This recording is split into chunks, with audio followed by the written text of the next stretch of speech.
Welcome back to our channel Info 366. இன்னைக்கு என்ன இன்ஃபர்மேஷனோட நான் உங்களை சந்திக்கிறேன் அப்படின்னா, நேத்து கத்தாரை ஈரான் தாக்குனாங்கல்ல, அதனால கத்தார் ரொம்பவே பாதிக்கப்பட்டிருக்காங்க. இதனால நமக்கும் ஏதாவது பாதிப்பு இருக்கா? இப்ப கத்தாரை தொடர்ந்து ஈரான் இஸ்ரேல், அமெரிக்கான்னு எல்லாரையுமே டார்கெட் பண்ணிட்டு இருக்காங்க. 12 உலக நாடுகள் ஈரானுக்கு எதிராக செயல்பட்டு இருக்காங்க. என்ன காரணம்?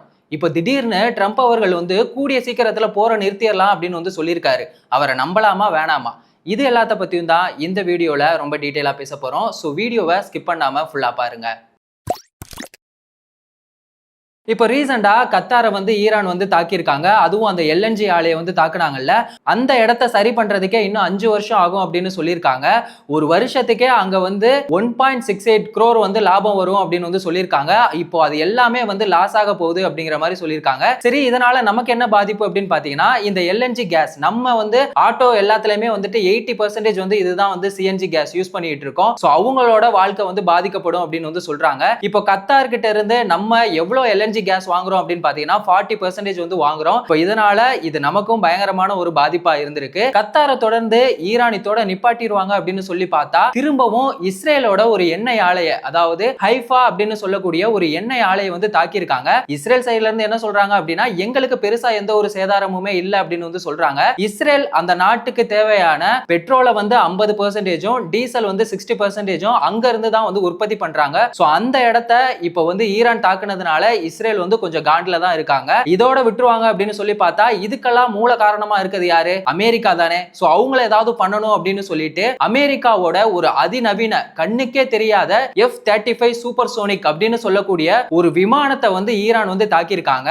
சோ இதுக்கு சோசியல் மீடியால என்ன சொல்றாங்க அப்படின்னா, என்னப்பா ட்ரம்ப், நீ ரொம்ப பெரிய ஆளு, நீ தான் அணு ஆயுதங்கள்லாம் பயங்கரமா வச்சிருக்க அப்படி இப்படின்னு சொல்ற, ஒரு சின்ன நாடு உன் கண்ணுக்குள்ளே விரல விட்டு ஆட்டுறான், உன்னால சமாளிக்க முடியலையா அப்படின்னு சொல்லிட்டுலாம் ஈரானுக்கு சப்போர்ட் பண்ணி பேசிட்டு இருக்காங்க. சோசியல் மீடியால ஈரானுக்கு நிறைய பேர் சப்போர்ட் பண்ணிட்டு இருந்தாலும், உலக நாடுகள்லாம் என்ன சொல்றாங்க அப்படின்னா, ஈரானுக்கு எதிர்ப்பு தெரிவிச்சிட்டு இருக்காங்க. உங்களோட சுயநலத்துக்காக ஏன்டா எங்களோட வாழ்க்கையை இப்படி சீரழிக்கிறீங்க அப்படின்னு சொல்லிட்டு. ஏன்னா எண்ணெய் வயல்கள் எல்லாத்தையுமே ஈரான் தாக்கி இருக்காங்க. இதனால கத்தார், பாகிஸ்தான், பஹ்ரைன் 12 நாடுகள் ஈரானுக்கு எதிராக செயல்பட்டு இருக்காங்க. இது ரொம்ப தப்பு அப்படின்னு சொல்லியிருக்காங்க. நான் கேட்கிற கேள்வி என்ன அப்படின்னா, இப்போ ஈரானை எல்லாருமே குறை சொல்றீங்கல்ல, இதுக்கெல்லாம் காரணமா இருந்தது யாரு? அமெரிக்கா தானே. இஸ்ரேல் ஈரான் மேல போர் நடத்தினாங்கல்ல, அப்பலாம் இந்த 12 நாடுகளும் எங்க போச்சு? இதுல வேடிக்கையான ஒரு விஷயம் என்னன்னா, பாகிஸ்தான் ஆப்கானிஸ்தான் மேல காபூல் அப்படிங்கிற ஒரு மருத்துவமனையில தாக்குதல் நடத்தி 400 பேர் இறந்து போனாங்க. இவங்களாம் இது தப்பு அப்படின்னு சொல்றதுதான் உண்மையிலேயே வேடிக்கையா இருக்கு. ட்ரம்ப் அவர்களை கேள்வி கேட்கறதுக்கு இங்க யாருக்குமே தைரியம் இல்ல. ஆனா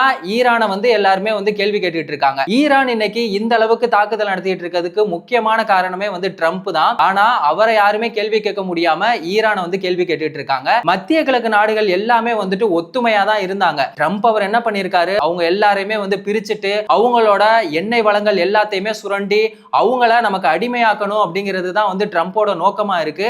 ஆனா அது இங்க இருக்க யாருக்குமே தெரிய மாட்டேங்குது. பிரதமர் மோடி அவர்களுமே மத்திய கிழக்கு நாடுகள்லாம் எண்ணெய் இல்லாம ரொம்பவே பாதிக்கப்பட்டு இருக்காங்க. சோ இது கண்டிக்க கூடியது அப்படின்னு அவர் சொல்லியிருக்காரு. ஈரான்ல ஒரு பள்ளிக்கூடத்துல இஸ்ரேல் தாக்குதல் நடத்தினாங்கல்ல, எத்தனையோ குழந்தைங்க இறந்து போனாங்க. அப்பெல்லாம் மோடிஜி அவர்கள் ஏன் கண்டனம் தெரிவிக்கல? அது உயிர் இல்லையா? இதுலயும் கூட அவர் மதத்தை வச்சு ஒரு அரசியல் பண்றாரு அப்படிங்கிறது தான் தெரியல. ட்ரம்ப் அவர்கள் வெளியில ஈரானை பார்த்து நான் பயப்படல அப்படின்னு சொன்னாலும், உள்ளுக்குள்ள அவருக்கு ஈரானை பார்த்து பயம் வர ஆரம்பிச்சிருச்சு.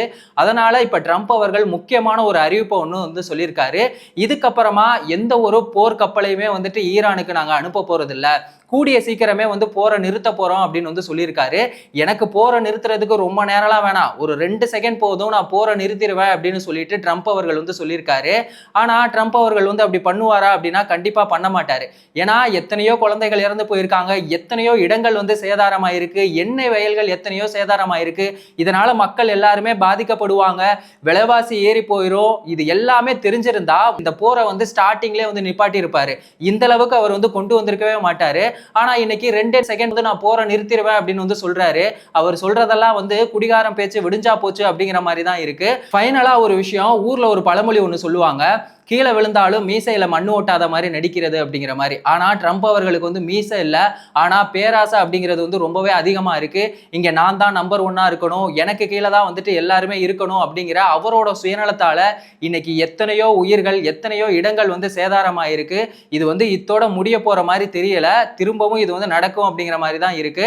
ட்ரம்ப் அவர்கள் வந்து சொன்ன மாதிரியே போரை நிறுத்துவாரா, இல்ல திரும்பவும் ஏதாவது கலவரத்தை உண்டு பண்ணி இந்த போரை வந்து நிறுத்தாம கண்டினியூ பண்ணுவாரா அப்படிங்கிற உங்க கருத்தை மறக்காம கமெண்ட் செக்ஷன்ல சொல்லுங்க.